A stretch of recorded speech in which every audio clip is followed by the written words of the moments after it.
You're standing around a fire. It's 50,000 BC. The sun just went down. There's no Netflix. There's no phone. There's no existential dread about your inbox. There's just you, the flames, and the thick, choking smoke curling directly into your face. And somewhere at some point, one of your ancestors looked at that smoke and thought, wait, what if I did that on purpose? This is the story of how humans discovered smoking. Not cigarettes, not cigars. Not the guy outside the office who you always end up talking to for too long. We're talking about the very first time a human being intentionally inhaled something burning, and why that might be one of the oldest habits our species has ever had. Because here's the thing nobody tells you. Smoking doesn't start with tobacco. It doesn't start with colonial trade routes or Native American ceremonies or even agriculture. The desire to inhale smoke might be hardwired into us on a level so deep, it predates civilization entirely. And the evidence for this is genuinely insane. Let's start with fire. Because before you can smoke anything, you need fire. And fire has been part of the human story for a very, very long time. The oldest confirmed evidence of controlled fire use by our ancestors dates back roughly 1 million years, from a site called Wonderwork Cave in South Africa. Archaeologists found burnt plant ash and charred bone. Not the result of a wildfire, but of a sustained, contained fire, used deliberately inside a cave. Now, a million years ago, we weren't even Homo sapiens yet. That was Homo erectus, our earlier cousin, with a smaller brain, a heavier brow, and absolutely zero interest in being told what to do with it. They sat around fires just like we do. They cooked, they stayed warm, they huddled together in the dark, and they breathed smoke. Every single day for hundreds of thousands of years, every human and pre-human ancestor who sat near a fire inhaled smoke. It was unavoidable. It was constant. It was basically the original air quality situation, and nobody had an app to check it. But here's where it gets interesting. Some of that smoke wasn't just wood smoke. When you burn organic matter, you don't just get carbon dioxide and water vapor. You get a cocktail of compounds depending on what you're burning. Some plants, when combusted, release psychoactive chemicals. Alkaloids, terpenes, compounds that interact with the human nervous system in ways that are, let's say, noticeable. In other words, some of our ancestors were absolutely accidentally getting high around the campfire, and they had no idea why they felt amazing. This isn't a fringe theory. Researchers have proposed for decades that early humans living in forested environments would have regularly been exposed to the smoke of psychoactive plants like cannabis, Nicotiana species, and various entheogens that grow naturally across Africa, Europe, and Asia. The human brain, it turns out, has receptors that respond to cannabinoids. These receptors didn't evolve because of cannabis, they're part of our endocannabinoid system, which regulates everything from mood to memory to appetite. But the fact that they exist means that when a human first inhaled smoke from a burning cannabis plant, their brain wasn't confused. Their brain was like, oh, hello, I've been waiting for you. And that moment, that first accidental hit of psychoactive smoke around a prehistoric campfire, might be the true origin of smoking. Not a decision, not a plan, just a very pleasant accident, repeated enough times that someone eventually thought to recreate it on purpose. Think about that for a second. The entire multi-trillion-dollar global tobacco industry, the centuries of ritual, the shamanic traditions, the medical practices, the social customs, all of it may have started because a tired hunter sat downwind of the wrong bush and had a really unexpectedly great evening.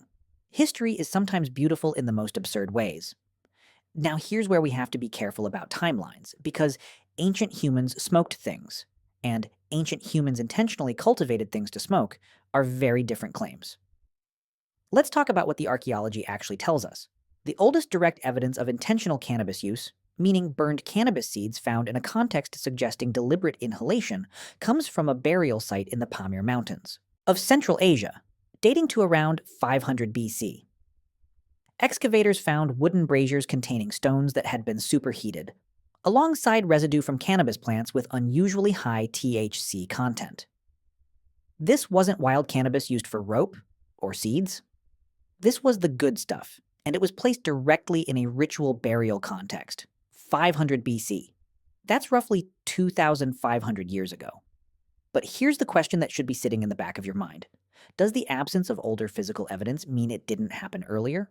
Or does it just mean we haven't found it yet?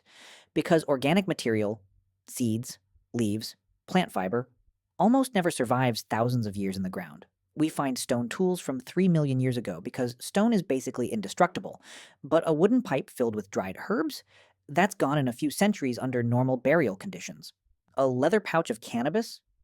Dissolved back into the earth long before any archaeologist ever showed up with a trowel. So the absence of evidence, in this case, is absolutely not the evidence of absence. There is also the Herodotus problem. Herodotus, the ancient Greek historian writing in the 5th century BC, described in remarkable detail the Scythians, a nomadic people from the Eurasian steppe, performing what he called a vapor bath. They would set up small enclosed tents, heat stones until they glowed, and throw hemp seeds onto those stones, then sit inside the tent inhaling the smoke and, as Herodotus wrote, howling with pleasure. For centuries, historians assumed he was exaggerating or misunderstanding what he saw. Then archaeologists started excavating Scythian burial mounds and finding, you guessed it, bronze braziers, heated stones, and hemp residue, exactly what Herodotus described. The man was just reporting what he saw. He wasn't embellishing. He was, if anything, underselling it. Let's talk about tobacco because it's the one most people actually associate with smoking. Tobacco is a plant in the genus Nicotiana, and it's native to the Americas. That matters enormously because it means tobacco was completely unknown to Old World civilizations, Europe, Africa, Asia, until contact with the Americas in the late 15th century. When European explorers arrived in the Caribbean in 1492, they immediately noticed indigenous people doing something strange. Columbus himself wrote in his journal about seeing men and women walking around with small glowing sticks, inhaling the smoke from burning dried leaves, and letting it back out through their noses and mouths. His crew was baffled. His crew also, within weeks, tried it themselves. Because of course they did. But tobacco use in the Americas is far, far older than 1492. Archaeological evidence of tobacco, specifically chemical residues in ancient pipes, has been found dating back to at least 3,500 years ago in the southeastern United States. Some researchers believe it could go back considerably further, possibly 10,000 years or more, tied to the development of cultivation in the Amazon basin. And here's the thing about tobacco in ancient America. It was not recreational. Not primarily. It was sacred. Tobacco was used in healing rituals, in communication with the spirit world, in binding agreements between tribes. Blowing smoke on someone was an act of blessing, of connection, of respect. A shaman who smoked wasn't having a casual cigarette break. He was opening a channel between the living and the divine. The smoke itself was considered a living carrier, a messenger that traveled between worlds, carrying prayers upward and bringing visions downward. That framing matters. It explains why tobacco use was so disciplined, so ritualized, so controlled in many indigenous cultures for thousands of years. When something is sacred, you treat it with reverence. You don't chain smoke it while watching TV. The idea of tobacco as a casual everyday habit, something you do on a lunch break or while waiting for the bus, is an almost entirely European invention, and a fairly recent one at that. Now, let's go back even further, because there's a piece of this story that most people have never heard, and it might be the oldest evidence of intentional smoking in the entire archaeological record. In 2019, researchers made a remarkable discovery at a site in the Great Salt Lake Desert in Utah. They found a hearth, a cooking and heating fire, roughly 12,000 years old, containing the seeds of Nicotiana attenuata, a wild tobacco species native to North America. These weren't seeds that had accidentally blown into the fire. They were concentrated, present in a way that suggested deliberate placement. The site predates any known pottery or pipe artifacts in the region by thousands of years. This pushed back the possible timeline of tobacco use in the Americas by a significant margin. And it raised a genuinely fascinating question. If people were throwing tobacco into fires 12,000 years ago, whether to inhale the smoke or for ritual purposes or both, what were people in other parts of the world doing with their local psychoactive plants at the same time? Because 12,000 years ago, humans were everywhere. They were in Africa, in Asia, in Europe, in Australia. And the human desire to alter consciousness? To seek out altered mental states? That is not an American phenomenon. That is a human phenomenon. Let me throw something at you that might sound wild, but is taken seriously by respected anthropologists, the intoxication hypothesis. The basic argument goes like this. Across virtually every human culture ever documented, People have sought out ways to alter their consciousness. They've drunk fermented beverages, eaten psychedelic mushrooms, inhaled smoke, chewed plant leaves, and swallowed seeds. This behavior is so universal, so persistent, and so independent across cultures that some researchers believe it isn't accidental. Ronald Siegel, a psychopharmacologist at UCLA, proposed in the 1980s that the pursuit of intoxication is a fourth drive, alongside hunger, thirst, and sex, that is biologically embedded in animal behavior, not just human behavior. Elephants deliberately seek out fermented marula fruit. Reindeer in Siberia have been observed eating Amanita muscaria mushrooms and then drinking the urine of other reindeer who ate the mushrooms, because the psychoactive compounds pass through intact. Reindeer. Doing drug recycling. In Siberia. Honestly, respect.